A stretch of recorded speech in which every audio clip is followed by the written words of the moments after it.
Okay, so we'll try the recording with the cell phone. Hopefully that will work okay. It's not going to be perfect. That is one good thing about Zoom, is that when you record it and you're screen sharing, you have, I'm gonna try to get a hold of a cordless microphone so I don't have to do this. Actually, unfortunately, your department only has this. They do not have a wireless microphone, so I'm gonna see if I can find one somewhere. Actually, that's your homework. Help me find one. A good price, like the one with, you have like a little box you put on your belt, and then just a little wire and the small microphone you just put on your collar. I saw some on Amazon, but I know that the radio frequencies that they use are maybe different, are different in different countries. So I was afraid to order something from overseas until I check, at least. So, okay. So obviously, tonight is the first class. We will do a lot of just really basic introductory stuff. Make sure though that you do have something to take notes with. Okay? Grab a piece of paper, a pencil. Okay, it is a class, so there are some things that you will need to write down. Okay? If you don't have anything to write with, somebody with a notebook might sell you a piece of paper. Free market economy. Somebody can make a profit tonight. Selling paper to your classmates. Okay. And this is really awkward because I can't quite sit comfortably. And for a 3-hour class, I will sit mostly here. Because, especially right now, because I don't feel that well, so, which I will explain here in just a moment. As soon as I tell the computer I'm okay.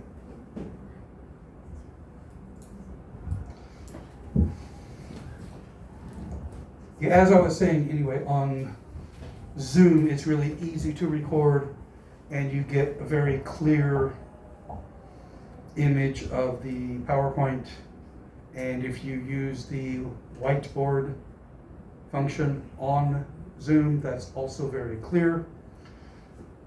A whiteboard like this is not as clear, and especially on the webcam here, I'm sure it will not be as clear. And I'm just looking at the image I'm recording here. The screen is very bright. I look very dark, even though it's brightly lit. The recording on my phone is not the best quality. But if somebody is absent, hopefully they can use that to at least get most of what they missed during class. Okay. Can you guys hear me okay? Is the volume okay in the back? Okay. If you can't, there's more seats up here. Just don't sit like right directly in front of me. Okay. All right.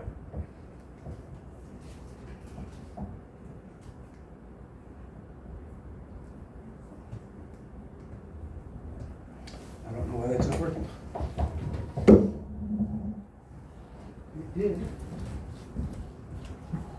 I think when it does that, I have to like actually click on the screen, then it will work for some reason. Okay, so obviously this course is for the Future Convergence University. I normally teach in the Global Finance and Banking Department, part of the School of Business Administration. But this is your department, Department of Financial Investment. The course title in English is Practical English for Finance and Banking. So what does that mean, practical English?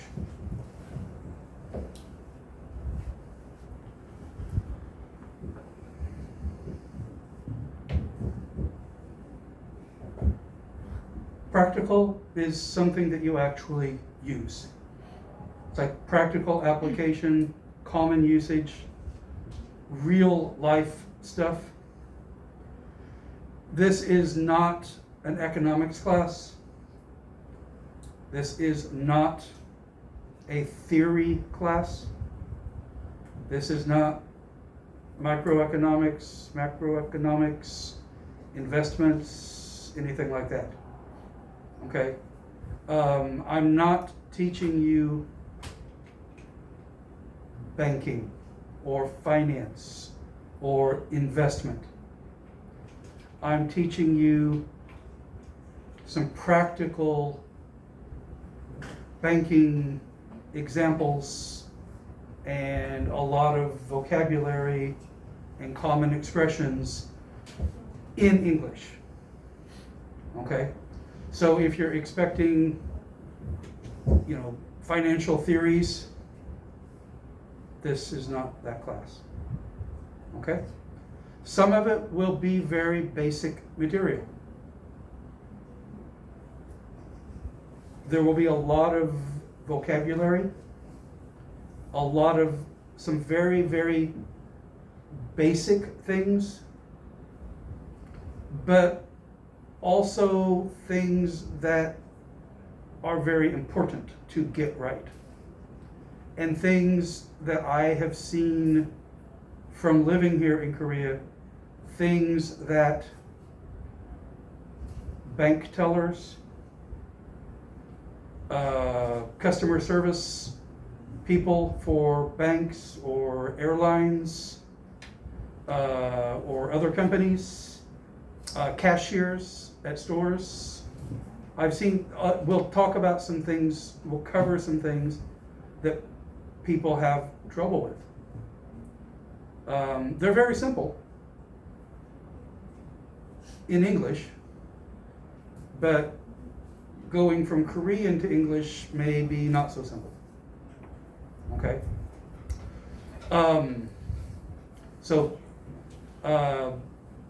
Those are some of the things that we're going to be looking at and working on. So there will be some practical, real life examples, and also some things with like global banking. I say international banking. I'm from the U.S., so most of the examples I will use for those are from the U.S. because I don't do banking in the UK or Europe or China or South America unless I'm traveling. And so my experience banking in other countries is pretty limited. Okay. The textbook we're going to use actually uses British English.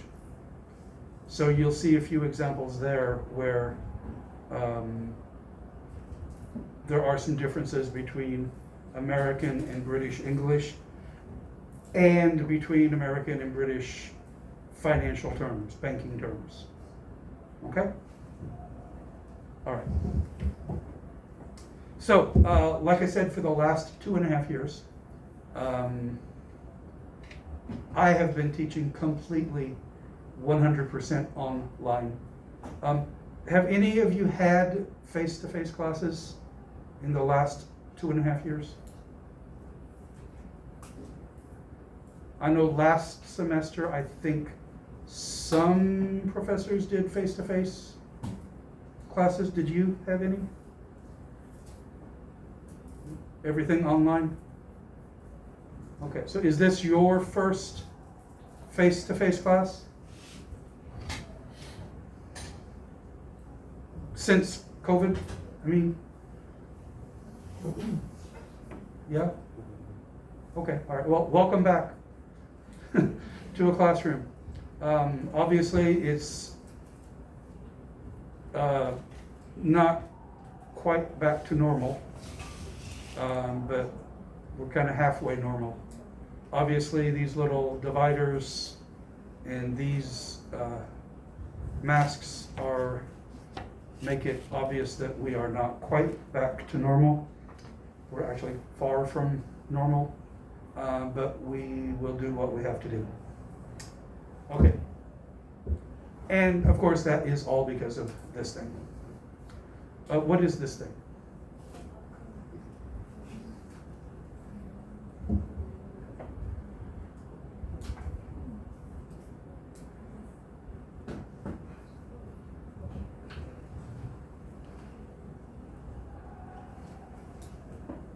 There's something flying.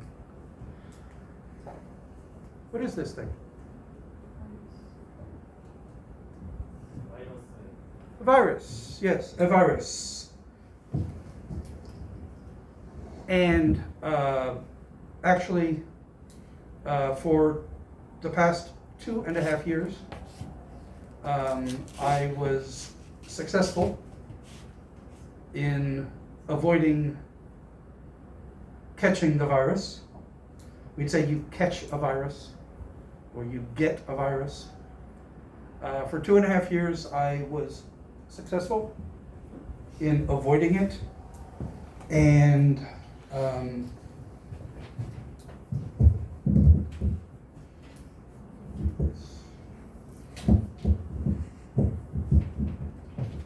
might give me just a little bit more distance. But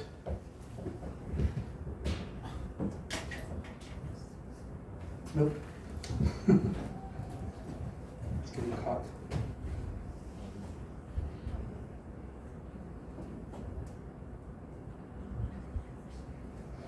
But unfortunately, about no, I'm sorry. That's not better.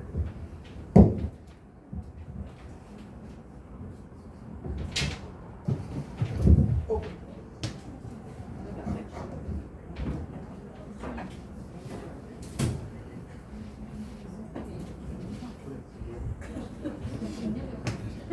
Unfortunately, about please leave the windows open.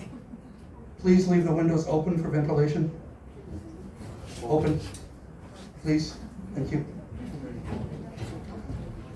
And it's nighttime and we have lights on, so yes, we're probably going to get insects.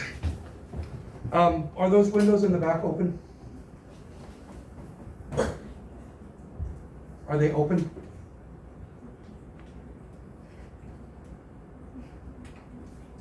Are those windows open? Okay. Please open them.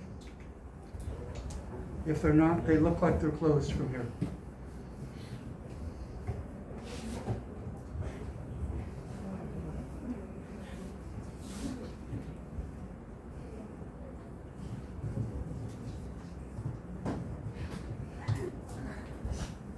Is the other one open?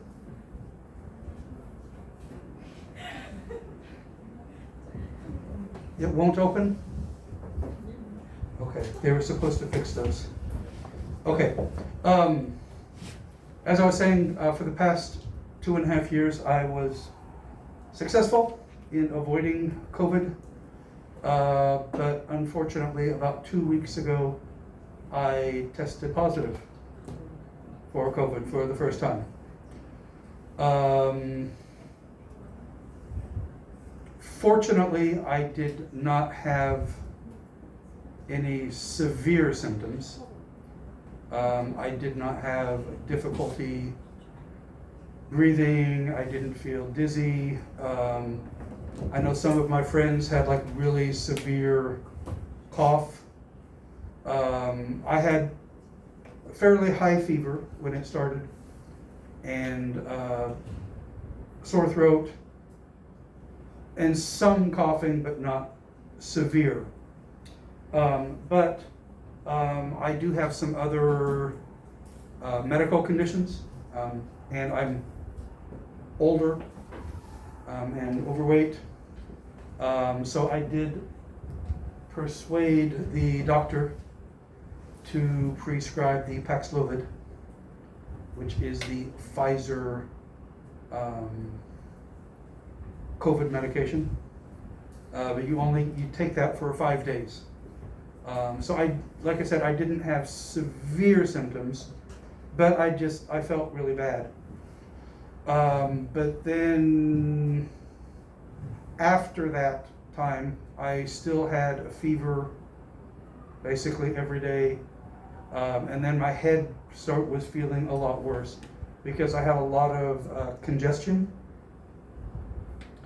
like in your nose, the fluid, the clear or sometimes white or yellow liquid or fluid in your nose or mouth, not mouth, in your nose or throat. It's called mucus. I had a lot of that. And so it was difficult to breathe through my nose. And what happens with the COVID too can cause swelling, irritation. So I ended up with infection in my head, my sinuses. But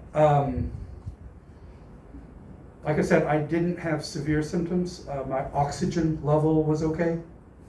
Have you guys seen one of these? Called a pulse oximeter. Oximeter is like oxygen meter. It measures your the concentration, the amount of oxygen in your blood, your oxygen levels. So you just like slip your finger in like that, and then press the button, and then in a few seconds it will give you a couple of numbers. The one on the left on that meter is the oxygen at 99. That's really good. You want it to be in the upper 90s. Mine is usually not 99.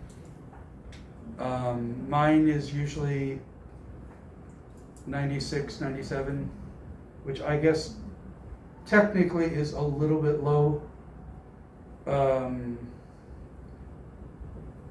But if I kind of concentrate and take some deep breaths, I can get it up to like 97, 98. Right now it says 96. This one is similar to that, a little different.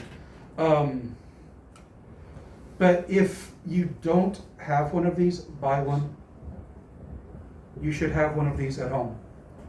Just like you should have a thermometer so you can check your temperature, you should have one of these. Especially with COVID still going around. Because what can happen if you get like the infection in your chest, you're breathing, or you have difficulty breathing, if you're not getting enough oxygen in your blood, then your organs, your heart, your liver, kidneys, your brain are not getting enough oxygen, and obviously that is dangerous. So you want it to be like upper 90s. If it gets below 90, you're in trouble. That's a medical emergency. If it's like 80 something, you need to go to the doctor, hospital. So if you don't have one of these, get one. Okay. This is a screenshot from Coupon. They're not that expensive. Okay, I'm sure some pharmacies, especially larger pharmacies or hospital pharmacies, I'm sure sell them. But you can also get one online. The, they do sell some expensive ones, but you don't need an expensive one for probably 20,000 won. You can get one. In English, it's a pulse oximeter, and of course, you can see the Korean name on the screen there. But I highly recommend that.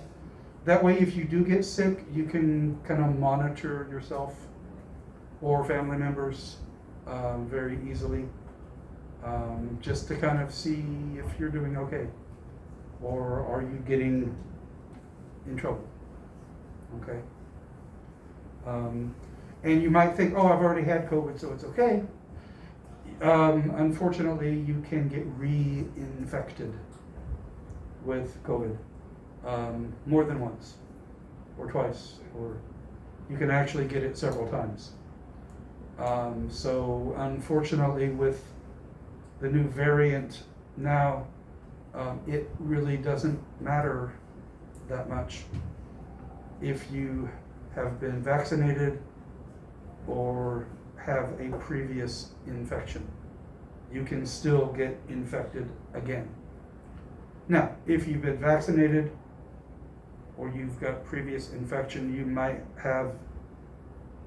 you should have some more antibodies, so you hopefully won't get as sick. You won't get severe, but you can still get infected, and you can still get pretty sick, but you probably won't die, and hopefully won't need to go to the hospital. So this is what I ended up with. In your head, like up here in your forehead, kind of like in your cheeks and along the sides here, there's actually like openings in the skull, openings in the bone, and so when you breathe in, air goes into those areas. Those are called your sinuses. If you get congestion, like here, those sinuses get blocked. The mucus becomes, there's too much or it's too thick to get out, and then it can get infected, and that's really painful. I've had a lot of those over the years. That's what happened with COVID. There was just so much mucus and congestion that I ended up with a sinus infection, which is not fun. So actually last week I was still running fever. I'm still on antibiotics and decongestants and some steroids. And I had actually asked the department if I could teach online for a week or two while I recovered, and they said no. Basically, the Department of Education, or Ministry of Education in Korea, I think they have decided that no matter what, you're going to be in a classroom. Even though right now we're right in the middle of this big wave of COVID cases, still a lot of cases happening right now, but they made a decision that they wanted you in the classroom. So here we are. The ironic thing is they said I could cancel class, but of course if we cancel class, we have to have a makeup class, and that is like preferably in person, but if it's not possible to do it in person, that could be online. So the makeup class could be online, but not the actual class. So, and that's one reason I'm sitting tonight. I am feeling better than I was a week ago, especially, but I still don't feel great.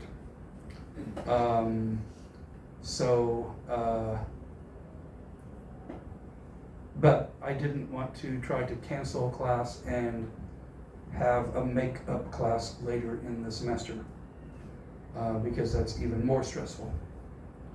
So I'm here in the classroom. Now, because we are in the classroom, of course, masks are required. Okay, and here we have a dog demonstrating the 4 different ways of wearing a mask. Which one is correct? A, B, C, or D? D? Yeah. A, of course, if it's hanging off of your ear, if it's not covering your face at all, that's completely useless. Doesn't do anything. B, if it's under your chin, it doesn't do anything. Okay? Because the idea with a mask is that it blocks the droplets. Say like the respiratory droplets. Respiratory has to do with breathing in and out. The droplets, like the little tiny particles of moisture that come out of our mouths and noses when we breathe, when we talk, when we sing or shout, we expel, we breathe out those droplets. So if we're infected, we're spreading those around. Or if we're trying to protect ourselves from other people's droplets, we wear a mask to try to block things coming in, of course. And most of that comes through our noses and mouths. So if it's under your chin, useless. D, I see a lot of people do that. They'll wear it over their mouth, but then their nose is hanging out. Most people do most of their breathing through their nose. And so putting it under your nose is ineffective and it doesn't do any good. So be a good dog. Be like a good dog and keep it completely over your mouth and nose. Now, types of masks are different. I know a lot of people like to wear these surgical masks, or some people call them a dental mask. They're cheaper, but the problem with a lot of them is on the sides here, you can have big gaps, GAP, a big gap or opening where air can go in or out. Or a lot of times even like under the chin or especially around the nose, there's a big gap. And of course, if there are openings there where air goes in and out, it's not very effective. Okay. One thing, of course, you can do to try to help with those, make sure you should have a little metal wire thing here. Make sure that is shaped to fit your nose securely, tightly, and make sure the straps are pulled back enough so that you don't have openings on the bottom or the sides. I tried some of those at the very beginning and I felt like they were like touching my mouth all the time. So I didn't like them. So I like this type better that kind of sticks out a little bit more, because it's not touching my mouth all the time. I recommend that you wear a KF94 mask. Actually, we're fortunate here in Korea because they do make really good quality masks. The KF94s are considered good masks, very good masks. They're similar to like the N95 in the US. The problem with the N95 in the US, especially at the beginning of the pandemic, is you could not find them.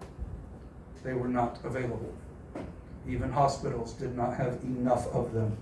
But the KF94s are available. You can order, they're easy to find anywhere in Korea. They're not that expensive. And they do a good job.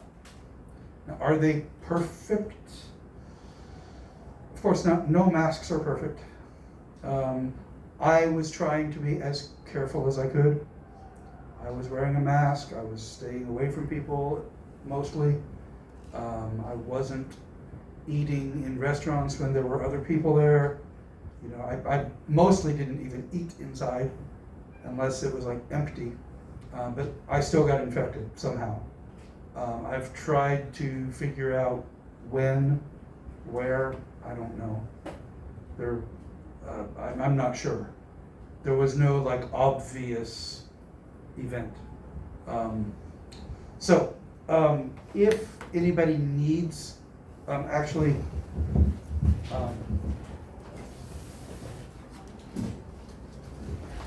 got some, if anyone needs one. If anyone has a cheap mask, if you want to trade, help yourself. Okay. If you want to upgrade your filtration device. The other thing, and I know most of you are used to this, you're used to wearing masks, and that's good. One thing that I did notice when I got on campus today, just walking through the hallways, I actually saw a lot of students walking around in the hallways, at least, with no masks or under their chins. So thank you for all wearing your masks tonight. It is a government requirement.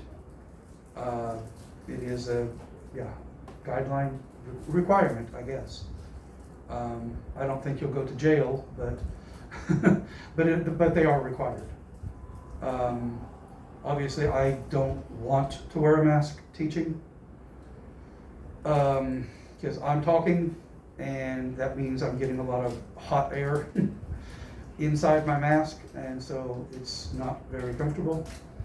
But I'll do what I have to do.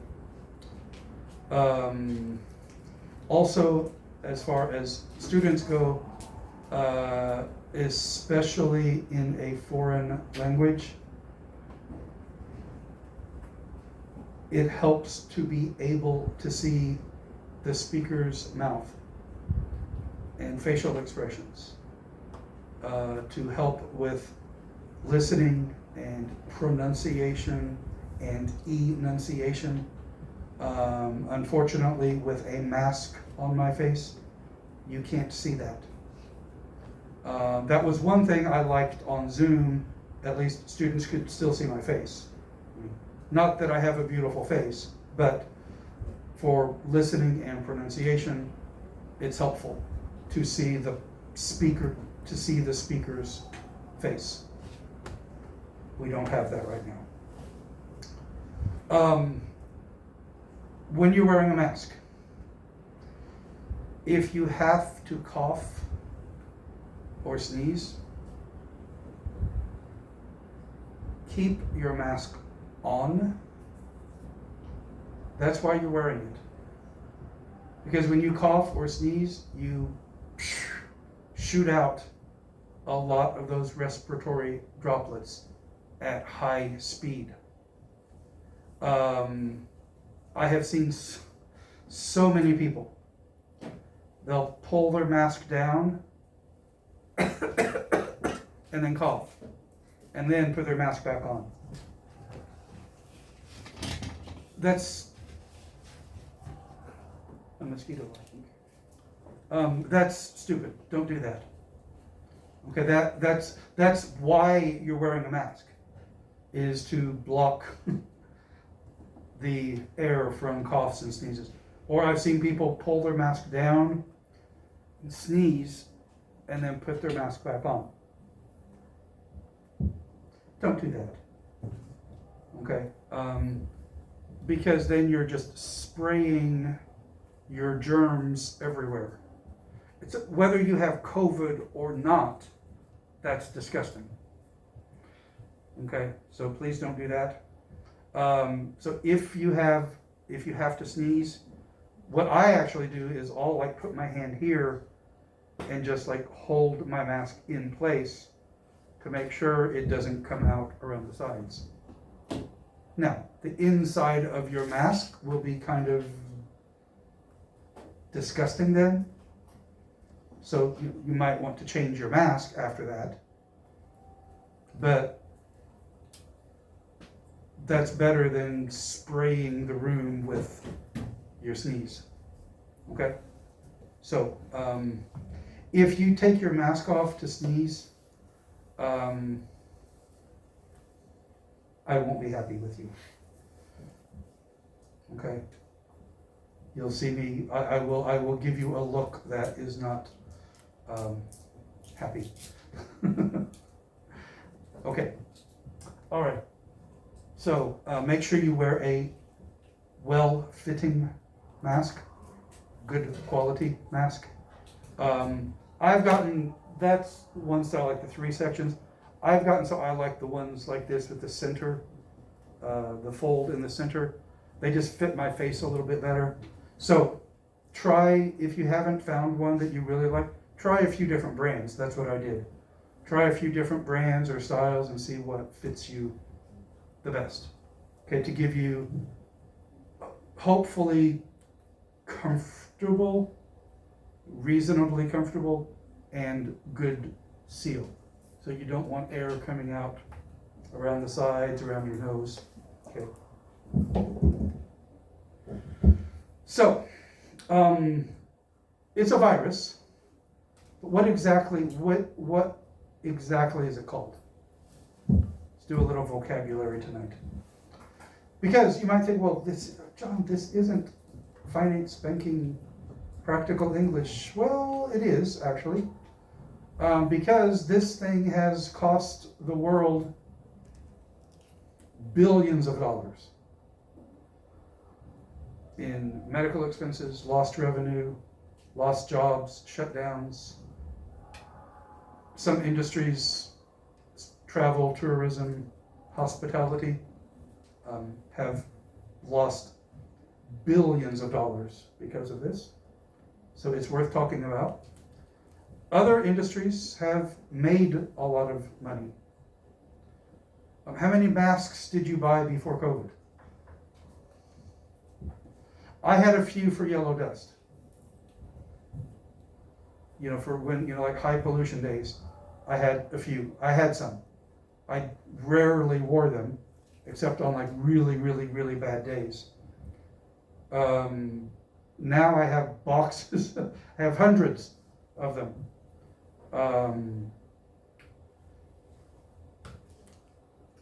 I didn't have this before COVID.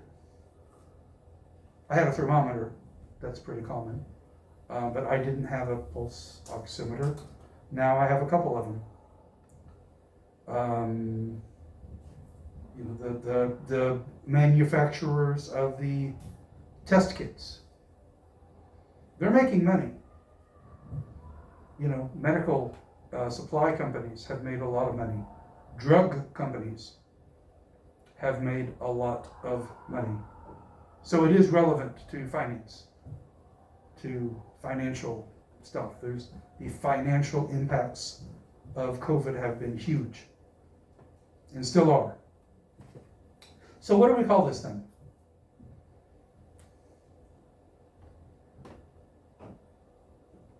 Well, the name in English is a little bit different than the terminology, than the language you use in Korea. This is actually called a novel coronavirus, or the novel coronavirus. Okay? So virus. It's like a bug, a germ, okay, something bad. First of all, why is it called a coronavirus?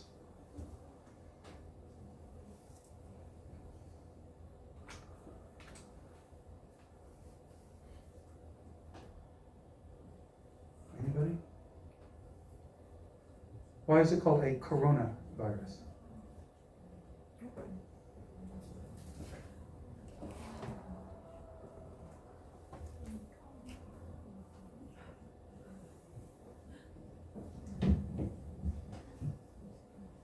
Okay, look at the surface of the virus.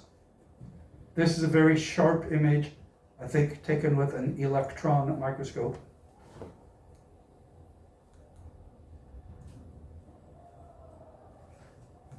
All around the surface of the virus, you have these little spikes sticking up. And the scientists who discovered these said, you know what? Those spikes sticking up look kind of like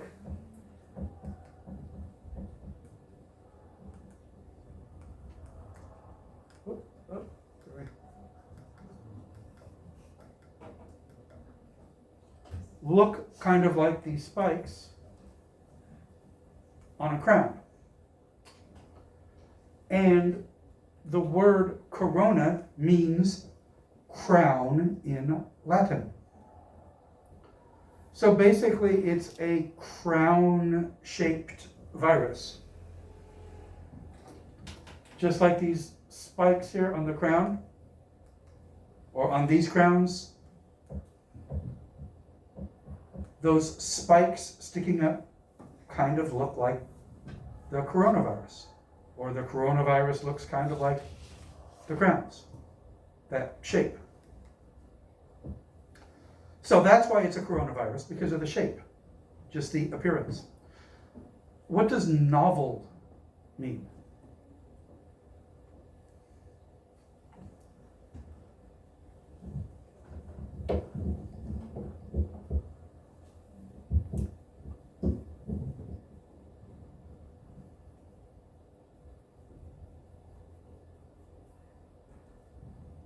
Well, you're probably familiar with this type of novel. A book. Okay, not a textbook, but different types of novels. Harry Potter, Lord of the Rings, Great Expectations, Divergent. Books.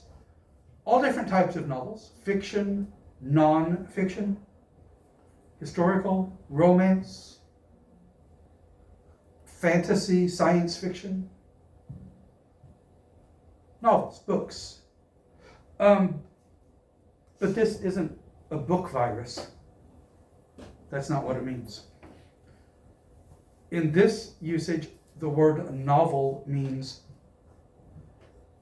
new. N-E-W, new.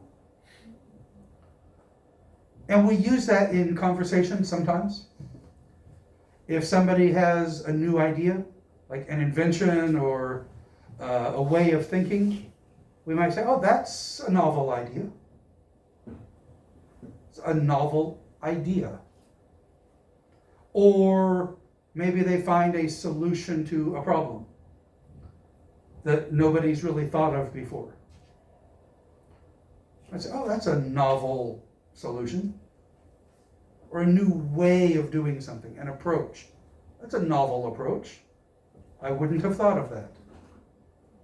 So this is a novel coronavirus, a new coronavirus. Because scientists have known about coronaviruses for years. They're familiar with some coronaviruses. But this was a new one. They had not seen it before, so it was a new coronavirus, a novel coronavirus. Now, some coronaviruses you've probably heard of and you are familiar with.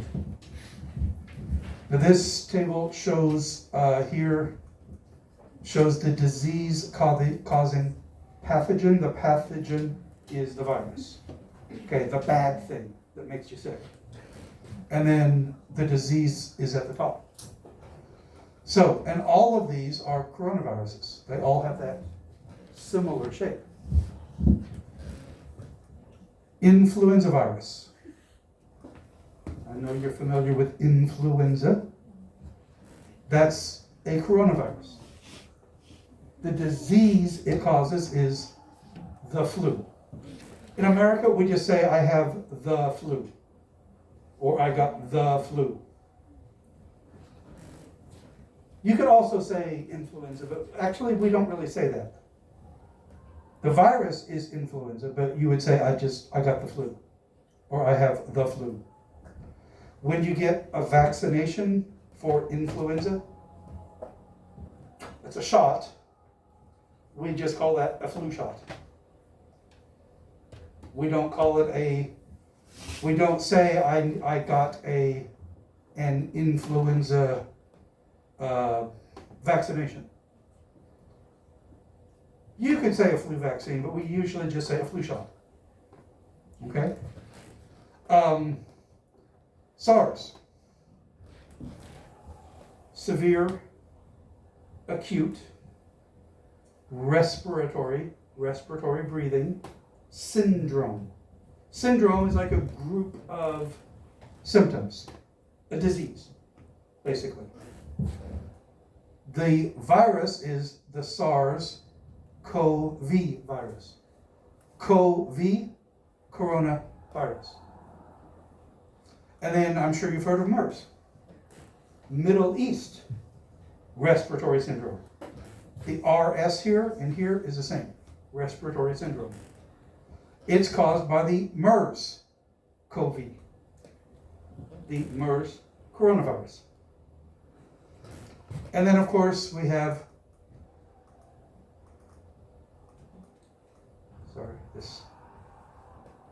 the SARS-CoV-2 virus. Now, we have SARS-CoV here. This is SARS-CoV and a -2. The disease is COVID-19. So the virus is, the novel coronavirus is SARS-CoV-2. That's the scientific name. The disease is COVID-19. So we've got SARS-CoV, MERS-CoV, and now SARS-CoV-2. So SARS-CoV-2, you'll hear that in like medical news or like journal articles, newspaper articles. Sometimes if they're talking more medically, they'll use SARS-CoV-2. Or you'll hear novel coronavirus or just coronavirus. Or in the US, I actually was talking to my dad about this last night. In the US now people just say the virus, because it's the virus that everybody's talking about. The virus.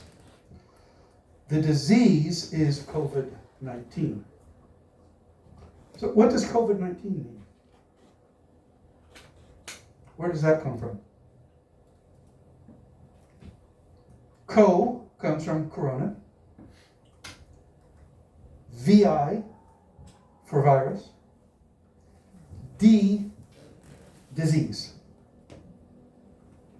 And 19, of course, is the year that it was first discovered, 2019.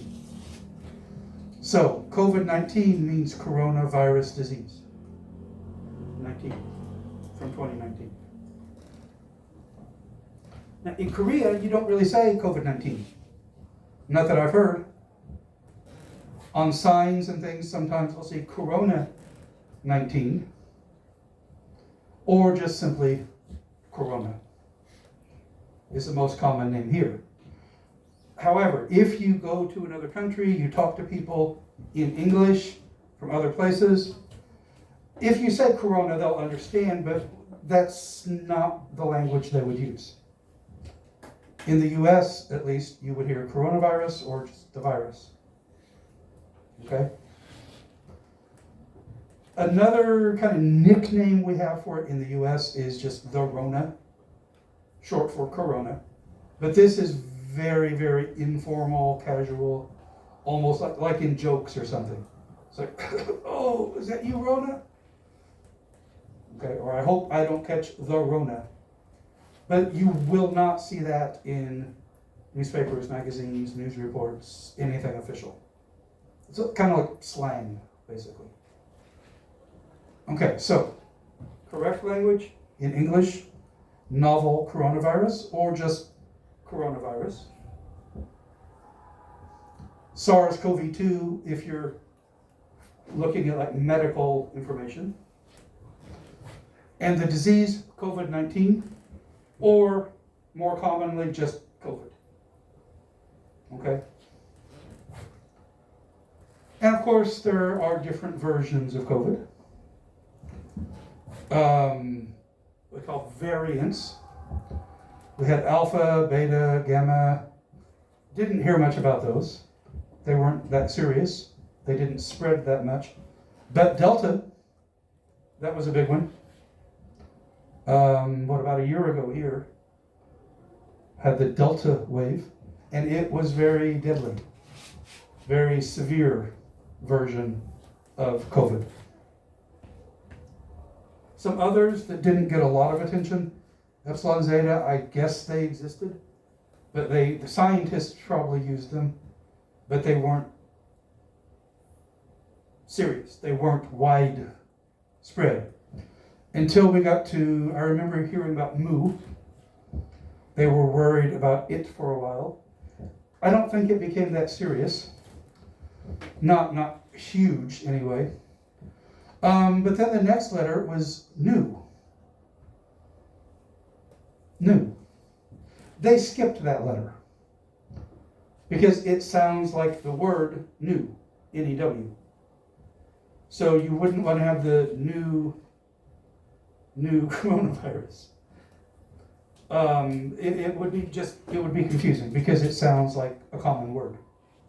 Same thing with the next letter, Jai.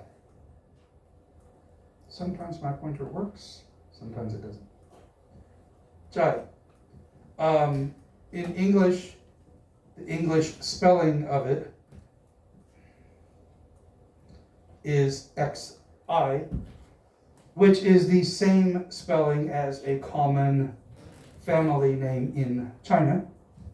For example, President Xi is spelled Xi. So the pronunciation would be a little different, but the spelling would be the same, so they avoided that one as well. And then, of course, we got Omicron, which is basically what we're dealing with now, and different variants of Omicron, like BA4 and BA5. BA5 is probably the most common one right now. That's probably what I got, but they don't test them all, of course. So I'm not sure. Next letter, pi, they won't use that. Because pi is used for circumference of circles and all sorts of mathematical and scientific and engineering equations. So they won't use pi. We won't have a COVID pi. So I imagine they'll use some of the other letters until they run out, and then who knows, they'll maybe use some other alphabet or some other numbering system. So anyway, that's of course why we have been online for the past 2.5 years. And I thought we might be on Zoom again this semester with the number of cases going around. But of course, the government has decided that we are on campus, so here we are. All right, what time is it? Oh, it's already 8 o'clock, okay. Tell you what, let's take about a 10-minute break, okay? And then when we come back, we'll do a little course information for you, okay? Let's take about 10 minutes. Are you guys familiar with this building? You know where everything is?